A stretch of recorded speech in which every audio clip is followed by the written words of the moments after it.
BNP নিশ্চিত হয়ে গেছে ডক্টর ইউনূস থাকলে বিএনপি ব্যর্থ হবেই। অতএব ডক্টর ইউনূসকে হটাতে হবে। বিএনপি কি শুরু করেছে? 5 আগস্ট ঘটানোর হুমকি দিয়েছে। এর মানে কি 5 আগস্টটা কার বিরুদ্ধে ঘটাবে? ডেফিনেটলি 5 আগস্ট মানে হচ্ছে সরকারের বিরুদ্ধে। আন্দোলনের নামে কার বিরুদ্ধে? সরকারের বিরুদ্ধে। আন্দোলন, রাজপথে নামা, যুগপথ, লিয়াজু, এগুলো কার বিরুদ্ধে হয়? সরকারের বিরুদ্ধে। বিএনপি যেহেতু নিশ্চিত হয়ে গেছে যে ডক্টর ইউনূস থাকলে ব্যর্থ হবেই, -2 মাইনাস হবে, এইসব কথাবার্তা বলছে, এই জন্য বিএনপি এখন ডক্টর ইউনূস সরকারের পতন ঘটানোর ষড়যন্ত্র শুরু করেছে। বিএনপি কিছু বক্তব্য স্পষ্ট। দেখেন, একটা বক্তব্য জয়নুল আবেদিন ফারুকের, মঈনুদ্দিন ফখরুদ্দিনের মতো জালে যেন আপনি না পড়েন। দেখেন, এখানে বাংলাদেশে কোনো রাজনৈতিক দল কেউ ডক্টর ইউনূস সরকারকে মঈনুদ্দিন ফখরুদ্দিনের সাথে তুলনা করছে না, অথবা মঈনুদ্দিন ফখরুদ্দিনের মতো জালে পড়ার কোনো সন্দেহ সংশয় করছে না। কিন্তু বিএনপি 111-এর ভয় ঘুমাতে পারছে না, আবার 111 বুঝে আসলো। অথচ 111টা কোথায় ভাই? এই বিএনপি কে বলেছিল সেনাবাহিনীকে ম্যাজিস্ট্রেসি পাওয়ার দিলে এই হবে সেই হবে? কিছু হয়েছে?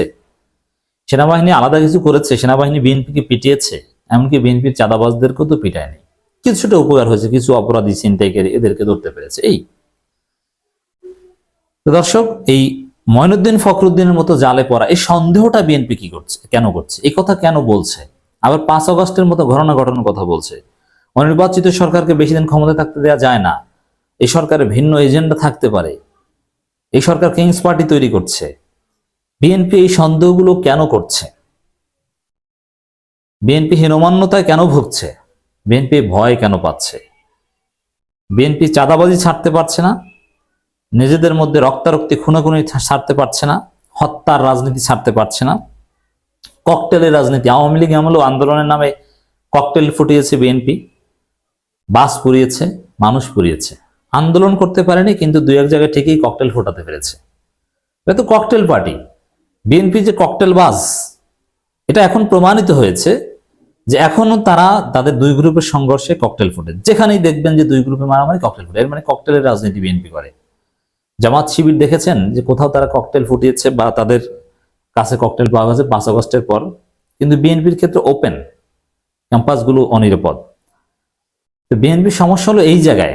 আর তারা ফখরুদ্দিন মঈনুদ্দিনের মতো জালে যেন না পড়ে, ডক্টর ইউনূস সরকার 111 আসতে পারে, বা এটি 111 সরকার, পর্দার অন্তরালে কেউ চালাচ্ছে সরকার, এইসব সন্দেহ কেন করছেন? এই কারণ একটাই, যে বিএনপির অপকর্মের কারণে বিএনপি ধ্বংস হবে। এখন দায়িত্ব একটা চাপাতে হবে, দায় চাপাবে সরকারের উপর। অন্তর্বর্তী সরকারের প্রধান উপদেষ্টা ডক্টর ইউনূসকে উদ্দেশ্য করে বিএনপির চেয়ারপারসনের উপদেষ্টা জয়নুল আবেদিন ফারুক বলেছেন, সংস্কারের নামে নির্বাচন বিলম্বিত করে মঈনুদ্দিন ফখরুদ্দিনের মতো আর একটা জালে যেন আপনি না পড়েন। সংস্কারের নামে নির্বাচনকে বিলম্বিত করা, দেখেন সংস্কার নির্বাচনকে কিভাবে মুখোমুখি দাঁড় করিয়েছে। সংস্কারের নামের মানে এই সরকারের প্রতি সামান্যতম আস্থা নেই। আস্থা থাকলে এই সরকার সংস্কার করবে এভাবে বলতো, কিন্তু এখন বল সংস্কারের নামে, মানে আওয়ামী লীগের বিরুদ্ধে যেভাবে কথা বলতো ডক্টর ইউনূস সরকারের বিরুদ্ধে সেম ভাবে কথা বলা শুরু করেছে। বরং তার চাইতে বড় কথা বলেছে, আওয়ামী লীগের পতন ঘটাবো, 5 আগস্টের মতো ঘটাবো, গণঅভ্যুত্থান ঘটাবো, এভাবে সুনির্দিষ্টভাবে মির্জা ফখরুল কখনো বলেছেন বলে আমার জানা নেই। কিন্তু ডক্টর ইউনূস সরকারের বিরুদ্ধে কিন্তু ঠিকই বলেছেন যে আবার 5 আগস্ট মাঠে নামতে হবে, 5 আগস্টের মতো। অন্তর্বর্তী সরকারের উপদেষ্টাকে উদ্দেশ্য করে জয়নুল আবেদিন ফারুক বলেন, আপনাদের দায়িত্ব অনেক, কারো কথা না শুনে দায় আপনাদের ঘাড়ে নেবেন না। ফেসিবাদ সরকারের দোসরদের যদি না সরান, শুধু আগুন নয় আরো ষড়যন্ত্র খেলতে পারে তারা। কিন্তু জনগণ তো সন্দেহ করছে বিএনপিকে, বিএনপি মন্ত্রী আমলাদেরকে। তাই এদের সরাতে হবে, নির্বাচনের রোডম্যাপ আপনাকে দিতে হবে, নির্বাচিত প্রতিনিধি সারা সংস্কার সম্পূর্ণ হবে। মানে সরকারের প্রতি কোনো আস্থা নেই। আর সরকার যে রোডম্যাপ দিয়েছে ডক্টর ইউনূস সরকার, তাতেও আস্থা নেই। এটাকে রোডম্যাপ তারা বলছেন, অথচ রোডম্যাপই দিয়েছে। সাবেক সংসদ সদস্য বলেন, মঈনুদ্দিন ফখরুদ্দিন বিদেশে বসে শেখ হাসিনার সঙ্গে চুক্তি করে 2008 সালে নির্বাচনে শেখ হাসিনাকে ক্ষমতায় আনে। বিএনপিকে কয়টা আসন দেয়, আরো অনেক কথা রয়েছে, সব বলবো। ডক্টর ইউনূস সাহেব এই কথাগুলো সংসদে বলার জন্য অতি দ্রুত নির্বাচনের ব্যবস্থা করেন। দেখেন এই কথার অর্থ কি?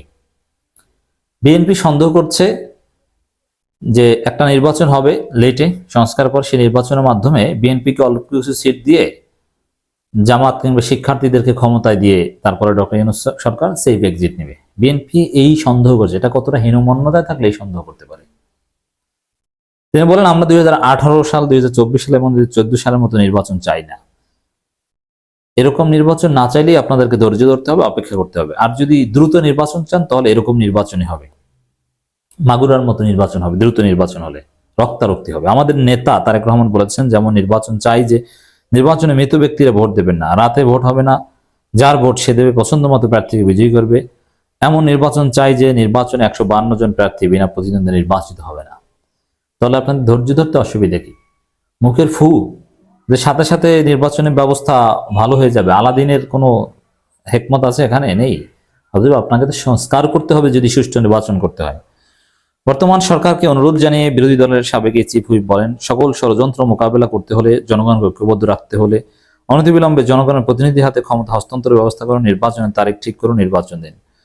নির্বাচন চাই পার্টি, নির্বাচন চাই, এই জিকির ছাড়া বিএনপির আর কোনো রাজনীতি নেই। জনগণকে নিয়ে ভাবছে না, সুষ্ঠু নির্বাচন নিয়ে ভাবছে না, আওয়ামী লীগের বিচার নিয়ে ভাবছে না, শহীদদের নিয়ে ভাবছে না, আহতদের নিয়ে ভাবছে না।